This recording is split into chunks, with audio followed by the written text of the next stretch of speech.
Hello everyone and welcome back to another tutorial from Finance for Beginners. Today I'm going to show you how you can allocate your budget to various categories on the AndroMoney app. So let's get started right away. First of all, open up the AndroMoney application on your smartphone, and once you open it up, type in your password if you have set one, and then press the OK button. This will then take you into your homepage, from which you will be able to see your account details so far. Now if you go into the budget category, you will not see any budget, and you will find a click to set budget option.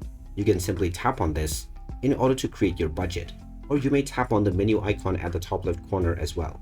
From here you can once again tap on budget, and you will see that you don't have any monthly budget allocated right now. Just tap on the monthly budget section and you can enter your monthly budget amount. Once you enter this, it will automatically calculate your yearly, your weekly as well as daily budget. You can also set to have alert when your budget is exceeded by 50%, or you can change this value if you wish by tapping on the settings button as well. You then have the option to set budget for each category. If you enable this, you will see the various different categories of expense that you have. You can tap on each one of these categories and set a percentage value and then press the OK button.